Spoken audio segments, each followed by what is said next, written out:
Mewing can be an extremely beneficial method. Not only can it make you healthier, but it can also give you stronger facial development and a better jawline. And who doesn't want that, right?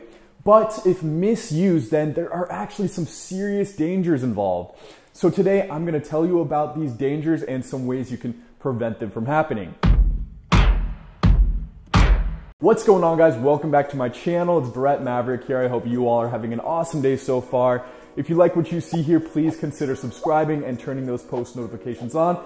And maybe even follow me on Instagram at BrettMVRK. I put a lot of really cool stuff on there you won't find anywhere else. Now, if you don't know what mewing is, it's a method of different postures and exercises you can do to actually increase your airflow, to actually widen your facial structure, giving you more pronounced cheekbones and a more strong jaw. Some of these postures include proper tongue posture, proper swallowing, and large bolus chewing, which is just exercising these masseter muscles, making them grow bigger and stronger, giving you a wider jawline. Now, most of the danger doesn't lie in the tongue posture or the swallowing, although there is some danger there. This mostly occurs when people hear that you have to have your tongue pressed firmly upon the surface area of the top of your mouth. They assume that it's all of the roof of your mouth that you need to have your tongue placed, when in fact, let me introduce you to my friend Chompers here. It's actually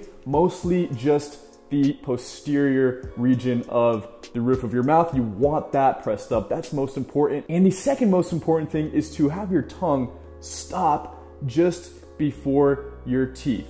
So you want your tongue flat all upon the roof of your mouth, but to stop just before your teeth, because if you have your tongue pressed up against your teeth, it can actually, over a long period of time, force your teeth forward, giving you a forward protrusion of your teeth, and you don't want that. Now, the majority of the danger lies in this bolus chewing, the exercising of these masseter muscles. This usually is an overload of chewing, people chewing large balls of gum all day long, or chewing on these other jaw products such as jawzrsize or chisel or dog toys. I don't know what it is, but the problem lies when you already have knowledge of prior acute jaw joint problems such as TMJ or TMD, problems with the temporomandibular joints right here. And if you already have these and you actually escalate the problem through, overloads of chewing, then they can be very hard to reverse and cause a lot of damage down the road. So we want to stop that as soon as we can. And how you can do this, how you can tell if you already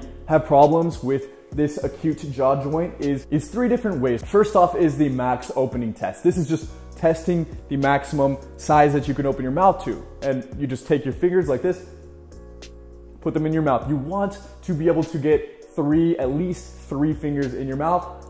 If you can do that, you're probably okay. If you can get even more, that's even better. But if you have trouble doing that, that could be a bad sign. Next up is to investigate your tongue and look at it in the mirror and see if you have scalloping of the tongue. If you see some sort of minor damage on the side of your tongue, this is a sign of scalloping, which means that a lot of times you have your tongue actually between your upper and lower teeth. If you see this, then it's a sign that you might have some jaw joint problems. And the last test is the Pinkie Test. So to do this, you take your pinkies and face them forward, and then you simply place them inside your ears, and then open and close your jaw like this.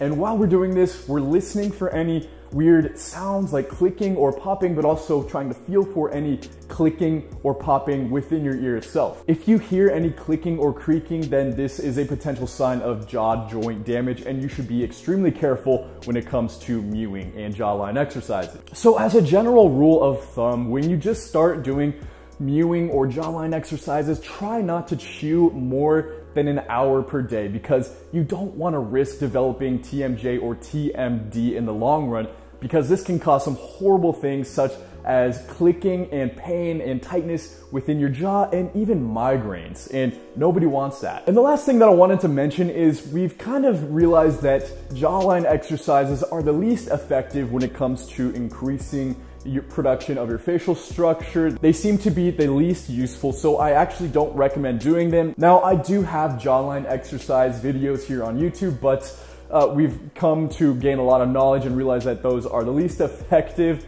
But I leave those videos up because they do include important mewing information that can expose people to this method. But doing these exercises, such as the XO exercise, which looks like this,